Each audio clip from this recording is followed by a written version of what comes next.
Mini vlog mga kakudakers. So for today's video mga kakudakers ko, nandito nga pala tayo ngayon mga kakudakers sa KKZ shop. Syempre ano pa nga ba ang gagawin natin dito mga kakudakers, hindi papagawa nga pala natin yan si Uno, yung aking motor mga kakudakers. Shout out nga pala sa dalawa na to mga kakudakers, kay Kuya Dave at kay Edmond. Hello sa inyo.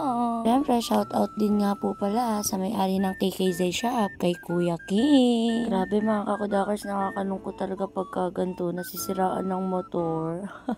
Kaya lang mga kakudakers, di ako makapag-emote dahil nga nakatingin sa akin yung dalawa na to, si Edmond tsaka si Kuya Dave. Shoutout nga pala kay tatay na dumaan dun sa likod na kinakaway-kawayan ko. Hello po tay.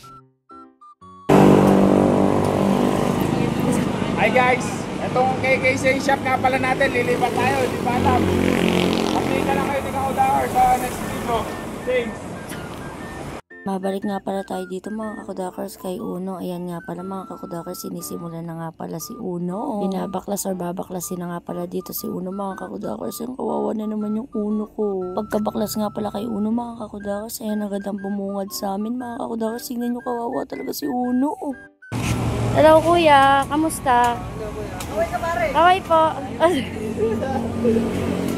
Story time tayo mga kakudakers. Buti na lang mga kakudakers ko no nasa diki na tayo ng Balungaw nung tayo ay nasiraan. Kasi nga mga kakudakers, kung sa highway ako nasiraan mga kakudakers, sa highway ako biglang nag-stop up yung gulong ko mga kakudakers, panigurado. Panigurado mga kakudakers, ako ay isang kwento na lang mga kakudakers ko. Titignan nyo lang yung mga video ko, wala tayong update. Ang nangyari kasi mga kakudakers, biglang nag-stop talaga yung gulong ko sa likod. Di ko na alam kung ano gagawin ko mga kakudakers. Buti na lang nag-stop yung gulong ko dun sa may tao. Sakto nga mga kakudakers, gumagawa sila ng motor that time. Agad naman po akong tinulungan ni Kuya mga kakudakers, kaya thank you very much po kay Kuya na taga Dike sa may Balungaw po. Thank you po talaga. Ang ginawa po kasi ni Kuya that time mga kakudakers ko is tinanggal po yung preno ko po sa likod mga kakudakers, kasi nga po talagang ayaw po talaga umano ng gulong umanda. Tinanggal po niya yung preno ko sa may likod para po ako ay makarating lang po sa may pagawaan nga po ng motor. Dito nga po yan sa KKZ shop mga kakudakers. Nung naayos na nga pala ni Kuya mga kakudakers ko yung motor, talagang naisipan ko na talaga umuwi, kaya lang sabi ni Kuya mga kakudakers ko ipagawa ko na daw. Kasi nga daw mga kakudakers ko baka daw lumala pa. Buti na lang mga kakudakers nakinig ako mga kakudakers ko talaga. Kung hindi talagang panigurado ako dito, magiging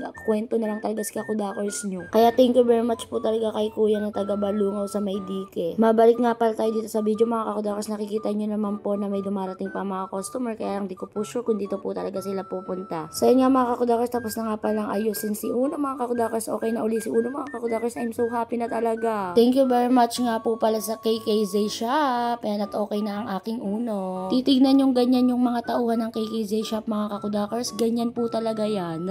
Hanggang dito na lang mga kakudakers. Paalam!